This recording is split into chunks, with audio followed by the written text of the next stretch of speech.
আসসালামু আলাইকুম। আজকে মেশিন লার্নিং এর দ্বিতীয় পর্বে সবাইকে স্বাগতম। আজকে আমরা জানবো অটোমেটেড ডাটা কালেকশন সম্পর্কে, যে কিভাবে অটোমেটেড ভাবে ডাটা কালেকশন করতে হয়। আর ডাটাটা খুবই গুরুত্বপূর্ণ মেশিন লার্নিং এর জন্য, কারণ যে কোনো মেশিন লার্নিং মডেল তৈরির জন্য আমাদের ডেটাটাই হচ্ছে মূল ভিত্তি। আমরা যদি পর্যাপ্ত পরিমাণ সঠিক ডেটা সংগ্রহ করতে না পারি, তাহলে কিন্তু আমাদের মডেল ভালোভাবে পারফর্ম করতে পারবে না। সো আজকে আমরা হাতে কলমে শিখবো যে কিভাবে অটোমেটেড ভাবে ডাটা কালেকশন করতে হয়। আমরা যদি ম্যানুয়ালি কোনো ডাটা কালেকশন করতে চাই, আমরা যদি মনে করি যে রকমারি.com থেকে আমরা জানবো যে প্রতিদিন কী পরিমাণ বই পাবলিশ হচ্ছে। এটা যদি আমরা ডাটা কালেকশন করতে চাই, এটা যদি আমরা ম্যানুয়ালি প্রত্যেকদিন ওয়েবসাইটে ঢুকে কালেক্ট করতে চাই, আমাদের হিউজ টাইম লাগবে। কিন্তু আমাদের কাছে এত সময় নেই। তাই আমরা অটোমেটেডভাবে ডাটাগুলো কীভাবে কালেক্ট করতে হয় সেগুলো আমরা জানবো। আমরা দেখতে পাচ্ছি যে মেশিন লার্নিংয়ের জন্য ডেটা কালেকশন কেন গুরুত্বপূর্ণ।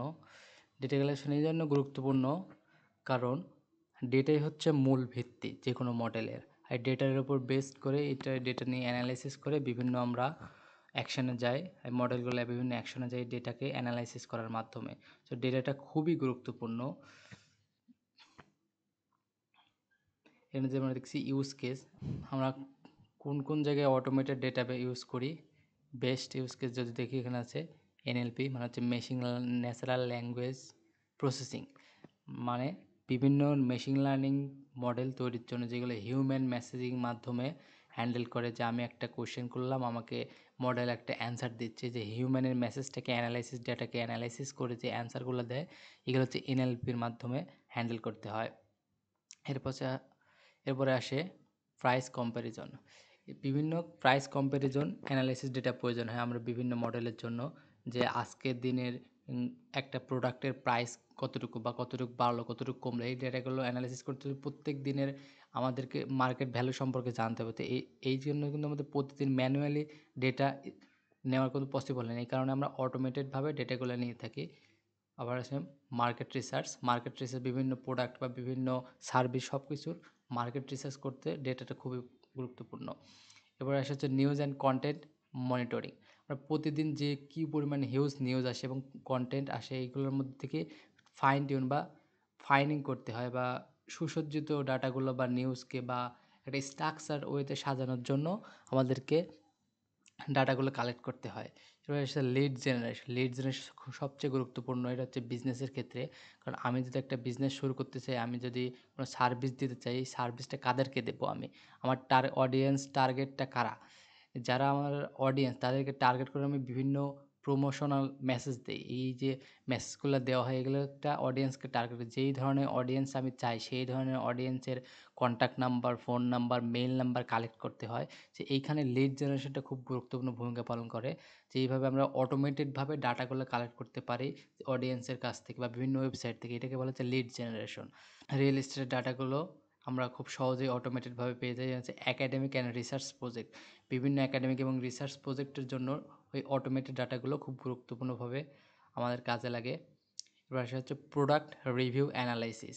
প্রোডাক্ট রিভিউ অ্যানালাইসিস বলতে আমরা বোঝাচ্ছি কোনো প্রোডাক্টকে আমরা রিভিউ দেবো, যেটা ভালো না মন্দ। এর জন্য আমাদের কিন্তু পর্যাপ্ত পরিমাণ ডেটা থাকতে হবে ওই প্রোডাক্টের জন্য। এই কারণে আমাদেরকে অটোমেটেডভাবে ডাটা কালেক্ট করতেই হয়। অ্যান্ড লাস্টলি আসে ট্রাভেল অ্যান্ড হোটেল ডাটা, বা বিভিন্ন ট্রাভেল বা আমি কোথাও যাচ্ছি বা সেই জায়গার সম্পর্কে যদি আমার কাছে ডেটা বা ইনফরমেশন না থাকে, তাহলে কিন্তু আমি আনসেফ ফিল করতে পারি। এই কারণে সব জায়গায় কিন্তু বর্তমান বিশ্বে ডেটা খুব গুরুত্বপূর্ণ, মানে সব কিছু এখন ডেটা নির্ভর হয়ে যাচ্ছে। সো এই কারণে আমাদেরকে অটোমেটেডভাবে ডেটা কালেকশনটা এই জন্য শিখতে হবে।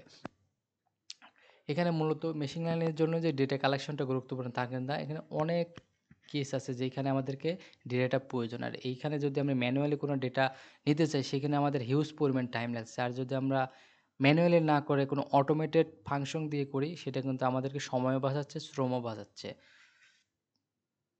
এরপর আসছে ওয়েব স্ক্র্যাপিং। ওয়েব স্ক্র্যাপিং জিনিসটা কি? এটা মূলত হচ্ছে কোনো ওয়েবসাইট থেকে আমি কোনো ডেটা নিয়ে আসতেছি।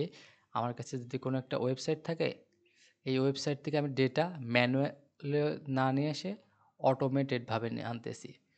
তাহলে এই ডেটাটা যে অটোমেটেডভাবে কোনো ওয়েবসাইট থেকে আমি নিয়ে আসতেছি, এইটাকে বলা হচ্ছে ওয়েব স্ক্র্যাপিং। মানে ওয়েবটাকে স্ক্র্যাপিং করে সেই ডাটাটা আমার কাছে নিয়ে আসতেছি বা আমি কোনো ফাইলে সেভ করতেছি। এই ওয়েব স্ক্র্যাপিংয়ের মাধ্যমেই মূলত অনেক ডাটাই স্ক্র্যাপ করা হয় বা বেশিরভাগ করা হয় মেশিন লার্নিংয়ের প্রজেক্টের জন্য। কারণ এখন সব কিছুই এখন ওয়েবসাইট নির্ভর হয়ে গেছে। এখন সকল ডাটাই ওয়েবসাইটের মধ্যে পাওয়া যায়। মানে যেকোনো কিছুই আমরা ইনফরমেশনগুলো বা ডাটাগুলো কিন্তু আমরা ওয়েবসাইটে পাবলিশ করে থাকি। কিন্তু এই ডাটাগুলো যদি পেতে চাই তাহলে আমাদের কিন্তু ওয়েব স্ক্র্যাপিং করতে হবে বা ওয়েবসাইটকে স্ক্র্যাপ করে সেই ডাটাগুলো কিন্তু নিয়ে আসতে হবে। এটাই হচ্ছে মূলত ওয়েব স্ক্র্যাপিং।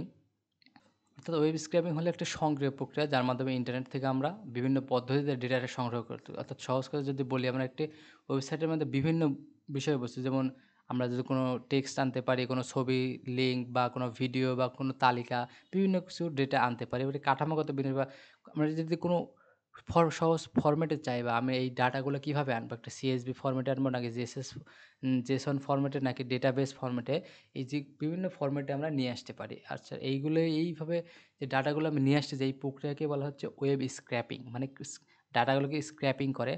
আর বিভিন্নভাবে যে ডাটা স্ক্র্যাপ করা হয় এটাকে বলা হয় যে ডাটা স্ক্র্যাপিং করা। বর্তমানে কিন্তু ডাটা স্ক্র্যাপিংয়ের হিউজ পরিমাণ ডিমান্ড আছে। মনে করেন আপনি যদি একটি নির্দিষ্ট পরিমাণ ই-কমার্স ওয়েবসাইট থেকে বিভিন্ন পণ্যের মূল্য বা বিবরণ অর্থাৎ রেটিং জানতে চান, তাহলে আপনি কী করতে পারেন? আপনার হাতে হাজার, হাজার পণ্যের তথ্য, ছবি আনা পর্যন্ত পাওয়া অসম্ভব।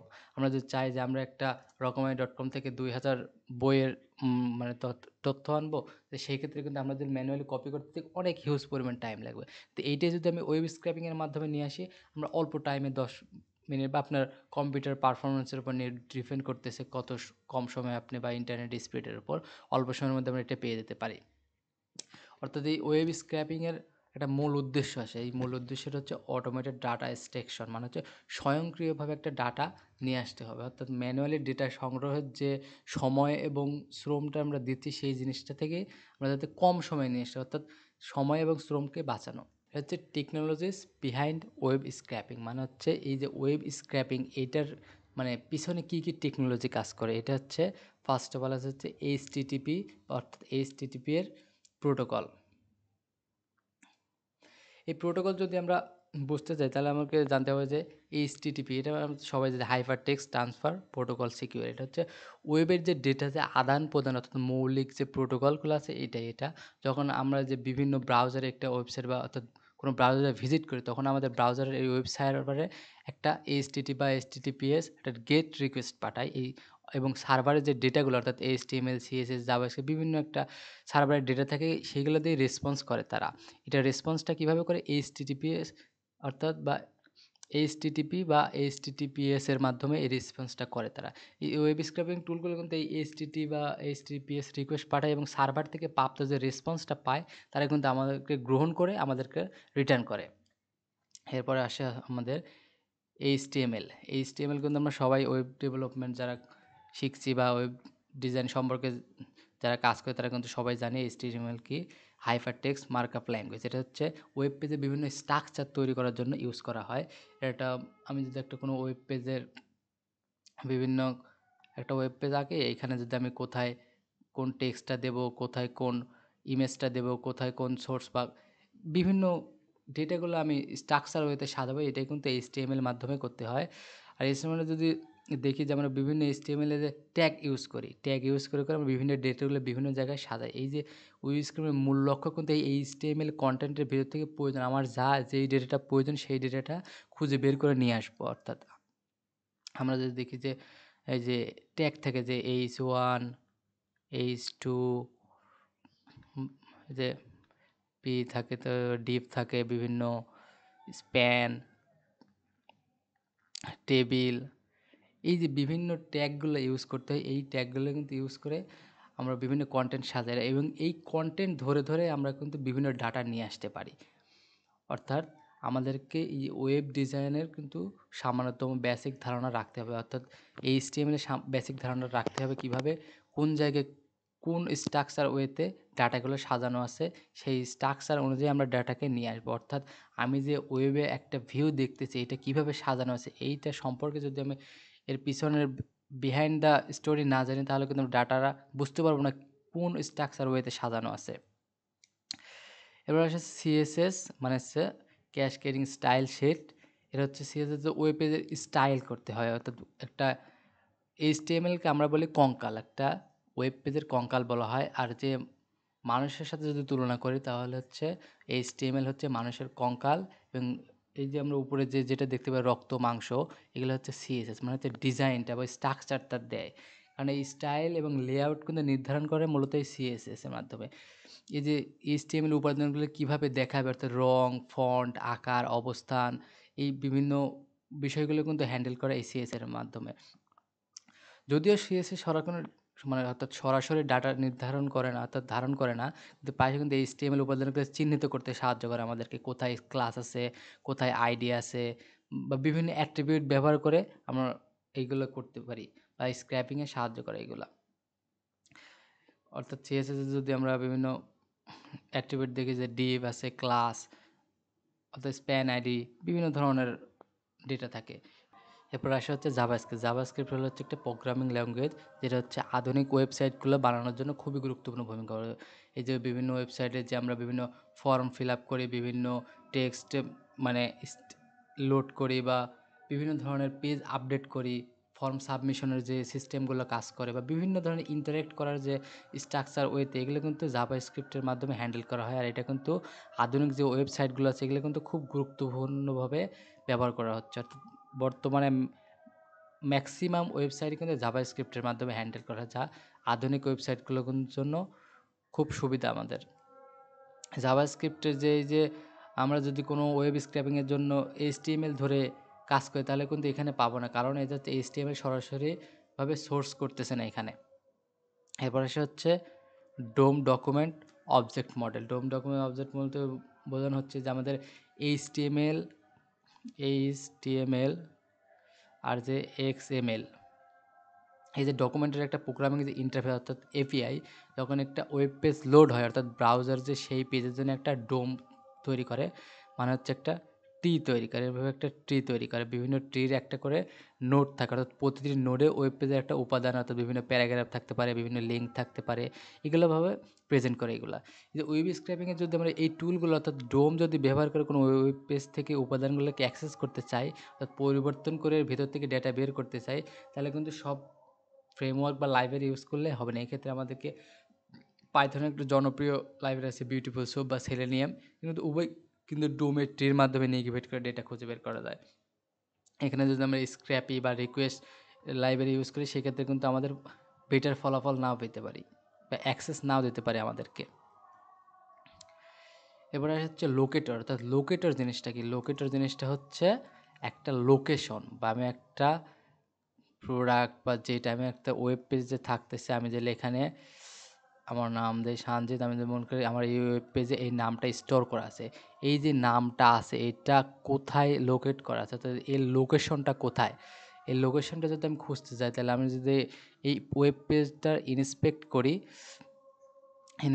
তাহলে কিন্তু আমরা এটার লোকেশনটা দেখতে পারবো। অর্থাৎ একটা লোকেটর হচ্ছে এমন একটা পদ্ধতি বা কৌশল, যেটা হচ্ছে একটা ওয়েব পেজের HTML কাঠামোর একটা নির্দিষ্ট উপাদান, বিভিন্ন যেরকম টেক্সট, বাটন, লিঙ্ক, বা ছবির URL, বিভিন্ন খুঁজে বের করতে আমরা সহজ মানে সাহায্য করে যে কোন জায়গায় এটা লোকেট করে, অর্থাৎ অবস্থান করে আছে। অর্থাৎ আর ওয়েব স্ক্র্যাপিংয়ে আমরা যখন কোনো ডেটা খুঁজে বের করতে চাই, তখন কিন্তু সেই ডেটা অর্থাৎ যে HTML এলিমেন্টগুলো আছে তাকে সঠিকভাবে চিহ্নিত করার কিন্তু এই লোকেটরকে প্রয়োজন। আমাদের লোকেটর কি সেটা কিন্তু খুব সুন্দরভাবে জানতে হবে। অর্থাৎ একটা ওয়েব পেজের প্রত্যেকটা উপাদান কোন কোন জায়গায়, অর্থাৎ কোন কোন ট্যাগে বা কোন কোন অ্যাট্রিবিউটে, কোন কোন ক্লাসে, কোন ডিবি অবস্থান করছে, প্রত্যেকটা লোকেশন আমাদেরকে সুন্দরভাবে জানতে হবে। তাহলে কিন্তু আমরা সুন্দরভাবে মানে ওয়েব এর ডেটাগুলো স্ক্র্যাপিং করে নিয়ে আসতে পারবো। আমরা যদি বিভিন্ন লোকেটর সম্পর্কে জানি, হচ্ছে আইডি হচ্ছে একটা ওয়েব পেজের একটা এলিমেন্টের আইডি, হচ্ছে একটা অ্যাট্রিবিউট হিসেবে বলা হয় তাকে। অর্থাৎ বিভিন্ন এলিমেন্ট খুঁজে বের করে এই আইডি ধরে আমরা যদি খেয়াল করি যে আমাদের ওয়েব পেজের মধ্যে আইডিগুলো কীভাবে থাকে, আইডিগুলো থাকে যে এইভাবে, ডিভ আইডি ইকাল টু কিছু একটা প্রোডাক্টের বা যে কোনো একটা রিসোর্স থাকে, এরকম থাকে, দেন এইভাবে দেওয়া থাকে। তাহলে এটা হচ্ছে একটা আইডি। তাহলে এই আইডির মাধ্যমে কিন্তু আমি যে এই যে যেই প্রোডাক্টের ডেটাটা আছে, এটা কিন্তু খুব সহজে লোকেট করতে পারবো যে এই লোকেশনে এই আইডিটা আছে। এরপর আসে হচ্ছে ক্লাস নেম। ক্লাস নেম কোথায় থাকে? ক্লাস নেম হচ্ছে HTML এলিমেন্টের ক্লাস হচ্ছে একটা অ্যাট্রিবিউট ব্যবহার করে বিভিন্ন এলিমেন্টকে খোঁজা, অর্থাৎ একটা ক্লাস অ্যাট্রিবিউটকে ধরে আমি সেই একাধিক এলিমেন্টের মধ্যে একই ক্লাস থাকতে পারে। একটা ক্লাসের মধ্যে কিন্তু একাধিক এলিমেন্ট যোগ করা থাকতে পারে, কিন্তু সেই ফুল ক্লাসটা ধরে আমরা সেই ফুল কন্টেন্টকে কিন্তু স্ক্র্যাপ করে নিয়ে আসতে পারি। এখানে কিন্তু বিভিন্ন ক্লাস নাম থাকে, যেরকম স্প্যান ক্লাস ইকুয়াল টু বিভিন্ন নাম থাকে, দিয়ে স্প্যানটা ক্লোজ করা হয়। এভাবে কিন্তু বিভিন্ন ক্লাস সাজানো থাকে, তো লোকেট করা থাকে। তার মানে একটা ক্লাস ধরে আমরা অনেকগুলো মাল্টিপল কন্টেন্টকে নিয়ে আসতে পারি, ডেটা নিয়ে আসতে পারি। এবার হচ্ছে ট্যাগ। ট্যাগ হচ্ছে একটা HTML এর এমন একটা অ্যাট্রিবিউট বা এলিমেন্ট খুঁজে বের করে, যার মধ্যে থাকে ডিভ থাকে, তো বিভিন্ন প্যারাগ্রাফ থাকে, বিভিন্ন হেডার ফাইল থাকে, এগুলো কিন্তু থাকতে পারে, বিভিন্ন লিঙ্কও থাকতে পারে। আমরা যদি দেখি যে একটু উদাহরণ হিসাবে এই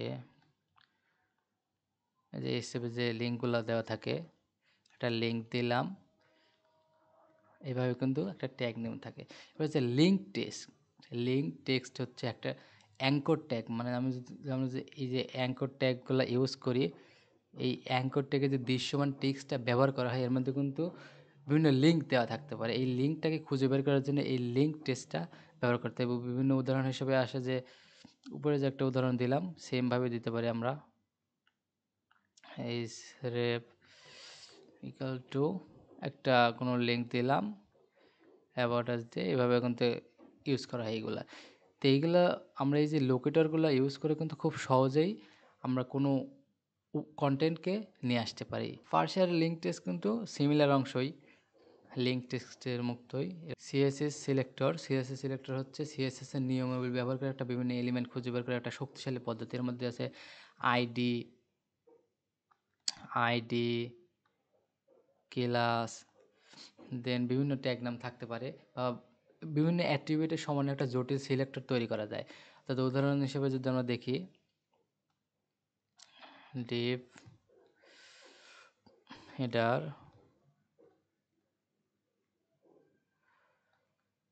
ভিটেক ডট ইন্ট্রো, এভাবে বিভিন্নভাবে সিএসএস সিলেক্টরগুলো সাজানো থাকে। এগুলো আমরা ধরে ধরে কিন্তু যে কোনো কন্টেন্ট নিয়ে আসতে পারি। আর এক্সপাথটা হচ্ছে সবচেয়ে ইম্পর্ট্যান্ট কোনো ওয়েব পেজের কোনো কন্টেন্টকে নিয়ে আসার জন্য। এক্সপাথ ব্যবহার করে আমরা বিভিন্ন কন্টেন্ট বিভিন্নভাবে নিয়ে আসতে পারি। আর এক্সপাথ হচ্ছে এক্সএমএল পাথ ল্যাঙ্গুয়েজ বলা হয় যেটাকে। আর এক্সএমএল অর্থাৎ এইচটিএমএল ডকুমেন্টে যে বিভিন্ন নোটগুলো নির্বাচন করা থাকে, এর করার জন্য একটা ভাষা। এটা হচ্ছে ডকুমেন্টের যে কোনো এলিমেন্টকে তার কাঠামো বা তার অ্যাট্রিবিউটের উপর ভিত্তি করে কিন্তু চিহ্নিত করতে পারে।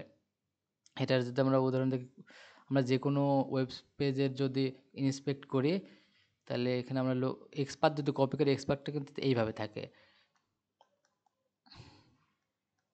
বিভিন্নভাবে আইডি কিন্তু এক্সপার্টটা সাজানো থাকে। আমরা অবশ্যই প্র্যাকটিক্যাল দেখব পরবর্তীতে।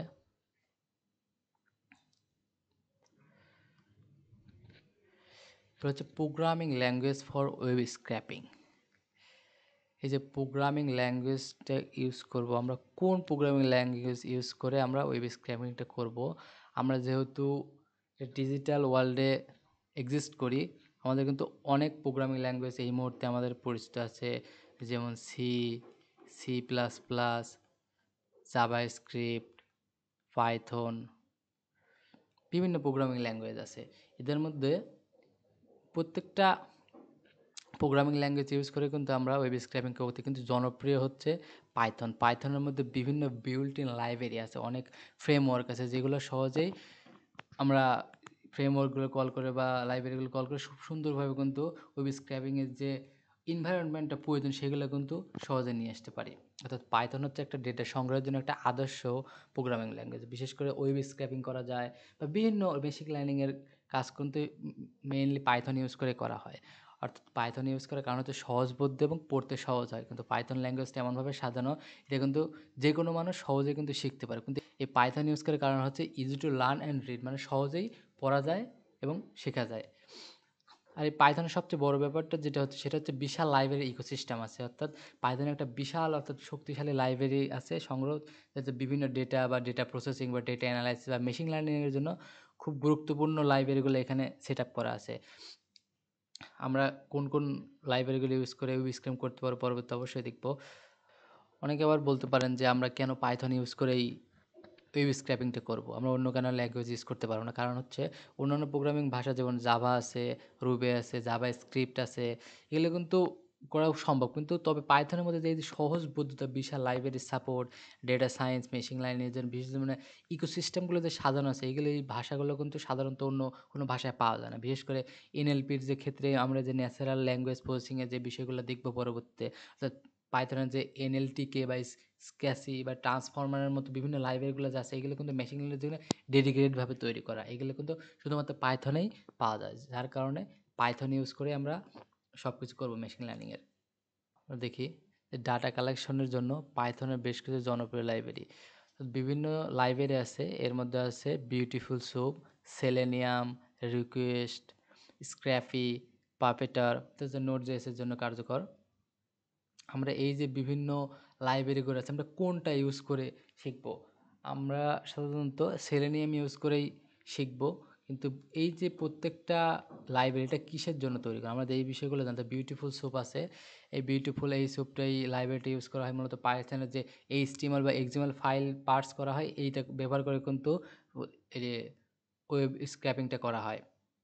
তার মূল কাজ হলো ওয়েব পেজের একটা স্ট্রাকচারের ডেটা বের করে নিয়ে আসা। তো এটা যদি আমরা সাধারণত কীভাবে কাজ করে, এটা হচ্ছে সাধারণত কোনো রিকোয়েস্ট লাইব্রেরির সাথে ব্যবহার করে। অর্থাৎ রিকোয়েস্টে একটা ওয়েব পেজের এইচটিএমএল কনটেন্ট ডাউনলোড করা হয় এবং তারপর সেই বিউটিফুল সোপের সেই এইচটিএমএলকে পার্স করে ডেটাটা এক্সট্র্যাক্ট করে। এটা মূলত সুবিধা কি, যে এইচটিএমএল বা এক্সএমএল স্ট্রাকচারকে সহজভাবে নেগেভেট করা হয়। এটা হচ্ছে কি এইচটিএমএল আর এক্সএমএলকে সহজভাবে নেগেভেট করা যায়। বিউটিফুল সোপের কিছু সুবিধা আছে, সেটা হচ্ছে মানে খুব কম সময়ে কোড লিখে ডাটা এক্সট্রাক্ট করে, এটা হচ্ছে স্পিড পাওয়া যায়। আর হচ্ছে স্ট্যাটিক ওয়ে, অর্থাৎ স্ট্যাটিক ওয়েব পেজ থেকে ডেটা সংগ্রহের জন্য স্ট্যাটিক স্ট্যাটিক ওয়েব পেজ থেকে ডাটা সংগ্রহ করা যায়। এর কিছু অর্থাৎ লিমিটেশনও আছে, সেগুলো হচ্ছে যে জাভাস্ক্রিপ্টে রেন্ডার করে কন্টেন্ট হ্যান্ডেল করা পারা অর্থাৎ যায় না। এগুলো হচ্ছে আমরা যে বর্তমানে যে ম্যাক্সিমাম ওয়েবসাইটই কিন্তু জাভাস্ক্রিপ্টের মাধ্যমে তৈরি করা। কারণ এই যে জাভাস্ক্রিপ্টের যে মানে অ্যাডভান্স যে সিস্টেমগুলো, এগুলো কিন্তু বিউটিফুল সোপের মধ্যে সহজে কিন্তু হ্যান্ডেল করা পসিবল হয় না। অর্থাৎ ওয়েবসাইটে বিভিন্ন ক্লিক করা বা ফর্ম পূরণ করা, অর্থাৎ একটা হিউম্যান যেভাবে কাজ করে সেইভাবে যদি আমরা ডাটাটা স্ক্র্যাপ করতে চাই, সেক্ষেত্রে বিউটিফুল সোপের মাধ্যমে সেটা পসিবল না। কিন্তু এইটা কিন্তু এখানে লিমিটেশন আছে এই বিউটিফুল সোপে। এবার আসে হচ্ছে সেলেনিয়াম, অর্থাৎ সেলেনিয়াম কীভাবে কাজ করে। আমরা কিন্তু সেলেনিয়াম নিয়েই মূলত ওয়েব স্ক্র্যাপিংটা শিখবো। সেটা হচ্ছে সেলেনিয়াম হচ্ছে একটা অটোমেটেড ব্রাউজার কন্ট্রোল টুল। মানে হচ্ছে ব্রাউজার কন্ট্রোল টুল মানে আমি যে যদি কোনো ব্রাউজারটা খুলি, সেখানে কিন্তু আমাদের ওয়েব পেজটা ভিউ করতে বা ভিজিট করতে পারতেছে। একটা হিউম্যান যেভাবে একটা ব্রাউজিং করে কোনো ডাটা নিয়ে আসে, কিন্তু এই সেলেনিয়াম ইউজ করে সেইভাবে একটা হিউম্যান যেভাবে ডাটা স্ক্র্যাপ করতে পারে, এই সেম প্রসেসে কিন্তু অটোমেটেডভাবে এই সেলেনিয়াম ইউজ করে এই ডাটাগুলো মানে বিভিন্ন কন্ট্রোল করা যায় একটা ওয়েব পেজের মাধ্যমে। অর্থাৎ একটা ওয়েব পেজকে প্রোগ্রামেটিক্যালি চালানোর জন্য কিন্তু এই সেলেনিয়ামটা ইউজ করা, অর্থাৎ মূলত ওয়েবসাইটের জন্য ইন্টারেকশন করে ডেটা স্ক্র্যাপিং ও টেস্টিংয়ের জন্যই এই সেলেনিয়ামটা ব্যবহার করা হয়। এটা কিভাবে কাজ করে যদি যাই, আমরা কিন্তু বিভিন্ন ব্রাউজার সম্পর্কে জানি, যেমন ক্রোম, ফায়ারফক্স, এর বিভিন্ন কিন্তু ওয়েব ব্রাউজার আছে। এই যে প্রত্যেকটা ব্রাউজারে আমরা যদি কোনো ওয়েব পেজ ওপেন করি, যেভাবে ইন্টারেক্ট করতে পারে একটা হিউম্যান, কিন্তু সেমভাবেই কিন্তু এখানে বিভিন্ন উপাদান খুঁজে বের করতে পারে একটা সেলেনিয়াম। সেলেনিয়াম ইউজ করে আমরা একটা হিউম্যানের মতো করে সেমভাবে ডেটাগুলো আমরা লোকেট করতে পারি। এর সুবিধা হচ্ছে জাভাস্ক্রিপ্টের মতো অ্যাডভান্স ল্যাঙ্গুয়েজ দিয়ে বানানো যে ওয়েবসাইটগুলো আছে, অর্থাৎ বিভিন্ন ফর্ম পূরণ বা বিভিন্ন নতুন যে অ্যাডভান্স সিস্টেমগুলো চালু হচ্ছে, এগুলো কিন্তু আমরা সহজেই এই সেলেনিয়াম ইউজ করে ডেটাগুলো স্ক্র্যাপ করতে পারি। হচ্ছে ইন্টারেক্ট ভিত্তিক কাজ করা যায়, অর্থাৎ বাস্তব ব্রাউজারের অর্থাৎ এনভায়রনমেন্ট তৈরি অনেকটা মানে ওয়েবসাইটের জন্য দরকারি যেই এনভায়রনমেন্ট আছে, সেটা কিন্তু সেলেনিয়ামের মাধ্যমে করা হয়। এর কিছু লিমিটেশনও আছে, যেমন অন্য টুলের তুলনায় একটু ধীর গতি অর্থাৎ স্লো। কারণ কি? কারণ এটা হচ্ছে একটা ওয়েব ইন্টারেকশন, অর্থাৎ মানুষ যেভাবে ওয়েব ব্রাউজারে ঢুকে ভিউ করে ডেটাগুলো স্ক্র্যাপ করে, এই সেলেনিয়াম কিন্তু সেম প্রসেসে প্রত্যেকটা ওয়েব পেজে ঢুকবে, দেন ডাটাগুলো স্ক্র্যাপ করবে। যার কারণে একটা ভিজুয়াল একটা জিনিসটাকে, যেটা হচ্ছে যার কারণে ডাটাগুলো স্ক্র্যাপ করতে কিছুটা সময় লাগে। আর আরেকটা খারাপ দিক আছে, এটা হচ্ছে সেটা হচ্ছে মেমোরিটা একটু বেশি খায়, মেমোরিটা একটু বেশি লাগে। এরপরে যদি আমরা দেখি আরেকটা লাইব্রেরি আছে যেটা হচ্ছে রিকোয়েস্ট। তো রিকোয়েস্ট লাইব্রেরিটা হচ্ছে একটা জনপ্রিয় পাইথনের লাইব্রেরি, যেটা হচ্ছে মূলত এইচটিটিপি লাইব্রেরি, যা ওয়েবসাইটে যেমন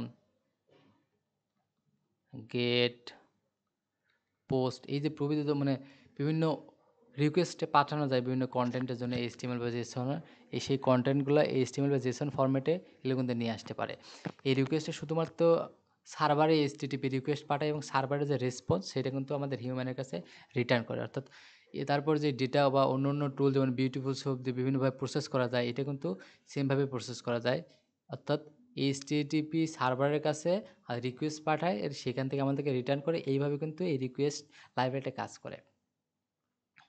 এর কিছু সুবিধা এবং অসুবিধা, সুবিধার মধ্যে যে আমরা জানতে চাই সেগুলো আছে, যদি এটা হচ্ছে লাইট ওয়েট, এটা হচ্ছে লাইট ওয়েট, এটা হচ্ছে এপিআই থেকে জেসন ফরম্যাটে দারুণভাবে কাজ করে এই লাইব্রেরিটা মূলত। আর লিমিটেশন বলতে এই যে বর্তমানে যে জাভাস্ক্রিপ্টের অ্যাডভান্স সিস্টেমগুলো আছে, এগুলো এখানে খুব সুন্দরভাবে কাজ করতে পারে না। আরেকটা গুরুত্বপূর্ণ অর্থাৎ জনপ্রিয় লাইব্রেরি আছে, সেটা হচ্ছে পাপেটার। এটা মূলত একটা নোড.js ভিত্তিক লাইব্রেরি, যা হেডলেস ক্রোম ব্রাউজার কন্ট্রোল করতে জন্য ব্যবহার করা হয়। আমরা মূলত সেলেনিয়াম ইউজ করেই ওয়েব স্ক্র্যাপিং শিখব। সেলেনিয়ামে অর্থাৎ আমরা ওয়েব স্ক্র্যাপিং দুইভাবে করতে পারি। সেলেনিয়ামে দুইভাবে করা যায়, হচ্ছে হেডলেস।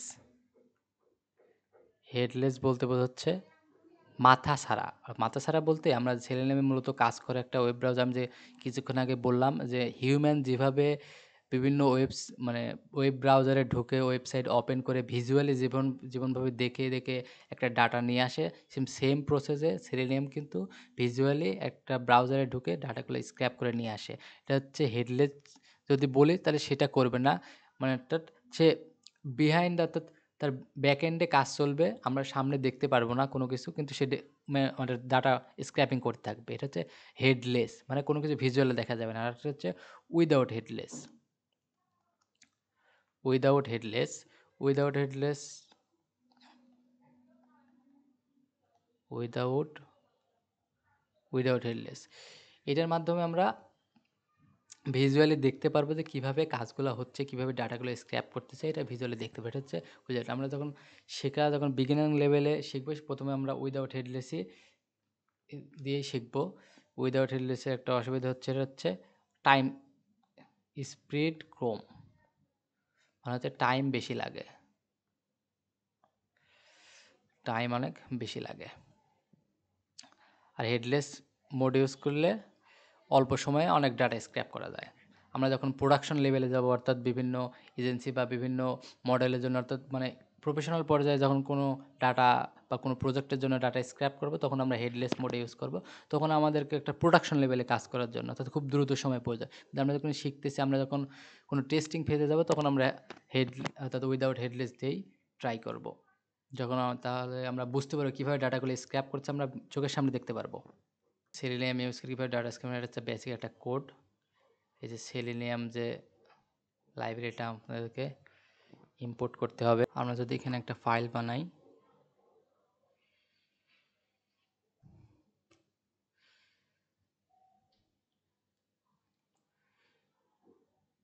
ফাইলটা পাইথনে বানাইতে হবে।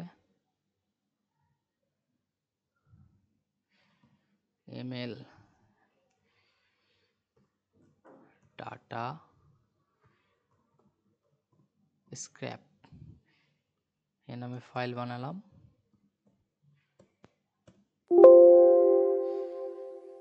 এটা যদি আমরা ওপেন করি,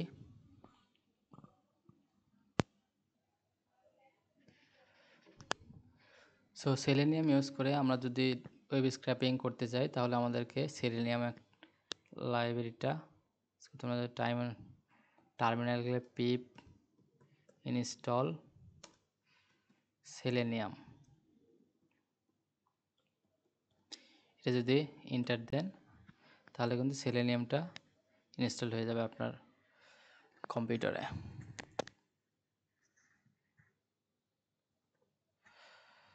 আমার অলরেডি ইনস্টল করা আছে।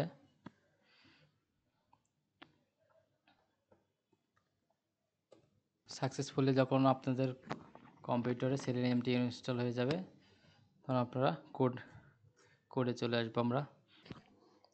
আমরা যদি কোডে চলে যাই, প্রথমে আমাদেরকে সেলেনিয়ামটা ইম্পোর্ট করতে হবে from selenium import web driver.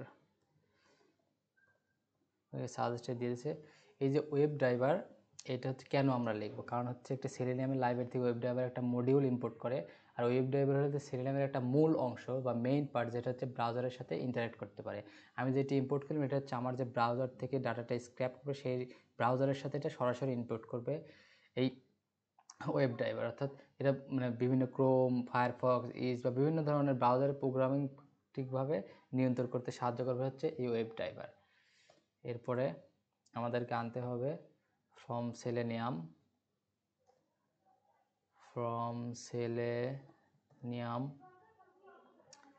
Dot web driver dot, আমরা যদি ক্রোম থেকে আনতে চাই তাহলে এখানে ক্রোম দিতে হবে, আর যদি না দিই আমরা কমন হিসাবে ইউজ করি কমন ডট বাই, এরপরে ইম্পোর্ট বাই ফাংশনকে ইম্পোর্ট করতে হবে। যে বাই ক্লাসটা যে ওয়েব পেজের বিভিন্ন এলিমেন্ট বা উপাদানকে খুঁজে বের করার জন্য বিভিন্ন লোকেটর কৌশল পাবে, যেমন বাই, আইডি, নেম বা এক্সপাথ, বিভিন্ন যে লোকেটরগুলো সেগুলো কিন্তু খুঁজে বের করতে সাহায্য করে। অর্থাৎ by XPath, by ID, by name, এভাবে কিন্তু এটা লেখার জন্য এই ফাংশনটা প্রয়োজন হয়।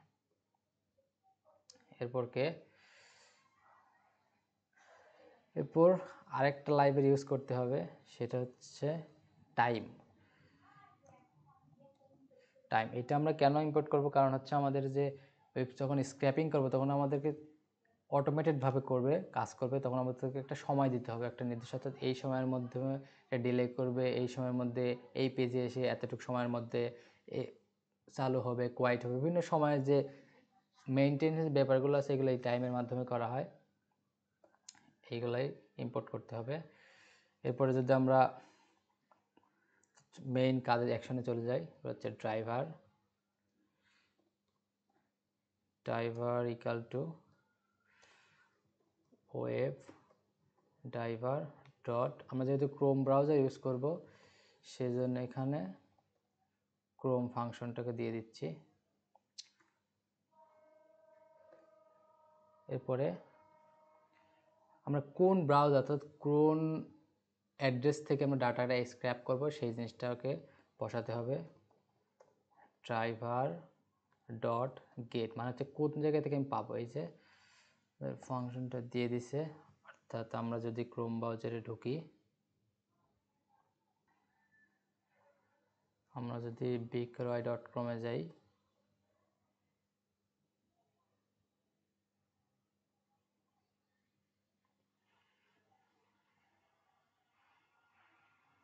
আমি যদি চাই যে bicroy.com-এ বিভিন্ন প্রোডাক্ট বা বিভিন্ন এলিমেন্টগুলো আমি স্ক্র্যাপ করব অটোমেটেডভাবে, তাহলে আমি যদি এই যে এখানে লেখা আছে মোবাইল 91,863টি বিজ্ঞাপন, আমি যদি এই টেক্সটটাকে স্ক্র্যাপ করতে চাই সেলেনিয়ামের মাধ্যমে, তাহলে ফার্স্ট অফ অল আমাদেরকে ওয়েবসাইটে যেতে হবে। সেজন্য ওই অ্যাড্রেসটা কপি করলাম। অ্যাড্রেসটা কপি করার পর এই যে ড্রাইভার ডট গেট আছে এর মধ্যে আমাদের এই অ্যাড্রেসটা পাস করে দিতে হবে। তাহলে আমরা এই অ্যাড্রেসের মাধ্যমে অর্থাৎ এই অ্যাড্রেসে গিয়েই ওয়েব স্ক্র্যাপিংয়ের মাধ্যমে ডাটাগুলো স্ক্র্যাপ করে নিয়ে আসবে। অর্থাৎ এই ইউআরএলে নির্দেশ করবে যে কোন অ্যাড্রেসে ঢুকবে। এরপরে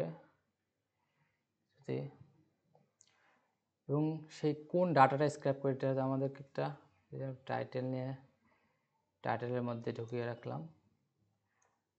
যদি ড্রাইভার ডট ফাইন্ড এলিমেন্ট মানে একটা কোন ডাটাটা খুঁজবো সেজন্য আমাদের একটা ফাইন্ড এলিমেন্ট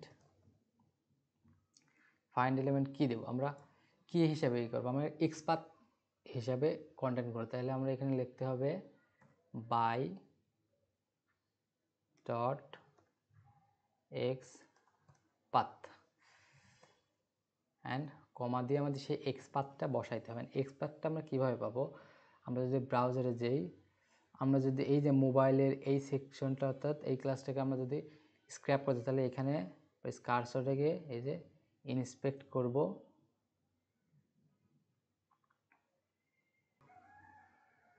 এই যে আমরা এখানে যদি ইন্সপেক্ট করি, এই যে আমরা কিন্তু এখানে ভিজুয়ালি দেখতে পাচ্ছি কোন ক্লাসের মধ্যে আছে। এই যে হচ্ছে ক্যাটাগরি, এর মধ্যে যে এ ক্লাস ডিপ, এর মধ্যে কিন্তু এই যে ছোটো একটা লোগো আছে। আমরা যদি লিঙ্কে ঢুকি পুরোটা, আমরা যে ক্লাস ক্যাটাগরি আইটেমের মধ্যে ঢুকি তাহলে কিন্তু আমরা ফুল ক্লাসটাকে পাচ্ছি।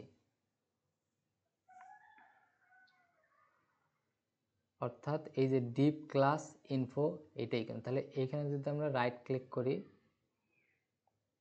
তাহলে আমরা কপিতে ঢুকলে এই যে আমরা দেখতে পারবো কপি এক্সপাথ, আমি এক্সপাথটা আমরা কপি করে নিলাম। এক্সপাথটা কপি করার পর আমরা এখন এখানে বসাই দেব।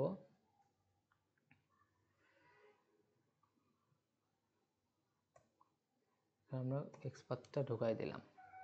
এই যে এটা হচ্ছে এক্সপাথ, আমরা কোন কন্টেন্টটাকে নেব সেই কন্টেন্টটা হচ্ছে এই যে মোবাইলের এই সেকশনটা, অর্থাৎ মোবাইলে যত মোবাইলের বিজ্ঞাপন আছে এখানে সেটি কন্টেন্ট আমরা স্ক্যাপ করব, এটা এক্সপাথ আমরা দিই এখানে। এরপরে আমরা তো দিয়ে দিলাম যে এই টাইটেলে ঢুকে তুমি ফার্স্ট অফ অল ওকে কী বললাম, ড্রাইভার ডট গেট, অর্থাৎ তুমি ক্রোম ব্রাউজারে গিয়ে এই অ্যাড্রেসে ঢুকবা, দেন ওকে বলে দিলাম আমরা ফাইন্ড এলিমেন্ট, মানে একটা এলিমেন্ট খুঁজবা, সেটা হচ্ছে এক্সপাথ ওয়াইজ, মানে বাই এক্সপাথ ওয়াইজ এই এক্সপাথে ঢুকে তুমি এই ডাটাটা নিয়ে আসবা। এরপরে যদি আমি প্রিন্ট করে দেই, অর্থাৎ এই টাইটেল, আচ্ছা আমরা এই টেক্সটটা যদি এখানে না দিয়ে এইখানে দিই ডট টেক্সট, এখন টেক্সটটা আনবো।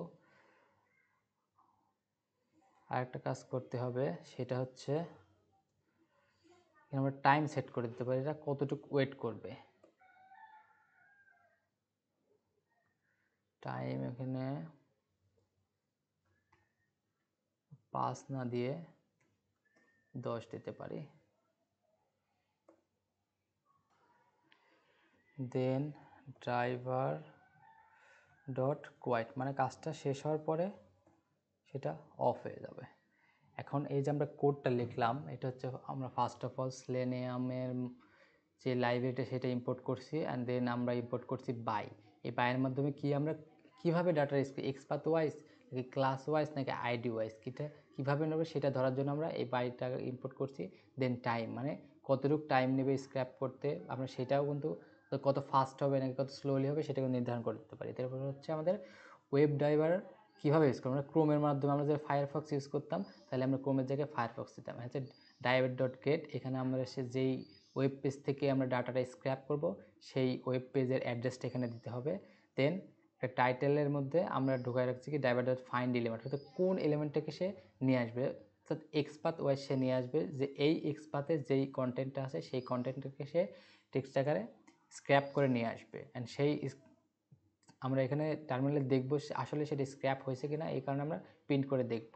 এরপর আমরা ড্রাইভার ডট কোয়াইট করে দিলাম। এটা যদি আমরা এখন রান করি, এই যে আমাদের কিন্তু ব্রাউজারটা কিন্তু শো হয়ে গেছে অলরেডি, অর্থাৎ সে কাজকে যে Chrome is being controlled by automated test software, মানে এই ক্রোমের ব্রাউজারটা অটোমেটেডভাবে, মানে অর্থাৎ অটোমেটেড সফটওয়্যারের মাধ্যমে কাজ করছে। এই যে আমরা ভিজুয়ালি কিন্তু দেখতে পাচ্ছি কীভাবে কন্টেন্টটা নিচ্ছে, কীভাবে ওপেন হচ্ছে, আমরা প্রত্যেকটা কাজ কিন্তু এভাবে দেখতে পাবো, কারণ আমরা এখানে উইদাউট হেডলেস মোড ইউজ করছি, যার কারণে আমরা সব কিছুই দেখতে পাচ্ছি সামনে। আমরা যদি অর্থাৎ হেডলেস মোড ইউজ করতাম সেক্ষেত্রে আমরা এই যে ভিজুয়ালিভাবে কাজটা হচ্ছে এটা আমরা দেখতে পাচ্ছি না, তো অটোমেটিকভাবে ডাটা স্ক্র্যাপ হতেই থাকবে, কিন্তু আমরা সামনে কিছু দেখতে পারবো না। এই যে আমরা দেখুন এখানে কিন্তু ফন্টগুলো ভেঙে গেছে, কারণ এটা বাংলা ফন্টের কারণে, যে মোবাইল 91,863 আমরা কিন্তু এখানে দেখতে পাচ্ছি ডাটাটা অলরেডি স্ক্র্যাপ হয়ে এখানে চলে আসছে। এটা কিন্তু আমরা জাস্ট এই একটা ডাটা, এখানে আমরা এই ওয়েব পেজে যত ডাটাগুলো আছে প্রত্যেকটা ডাটা মাল্টিপল ডাটা স্ক্র্যাপ করে নিয়ে আসতে পারি।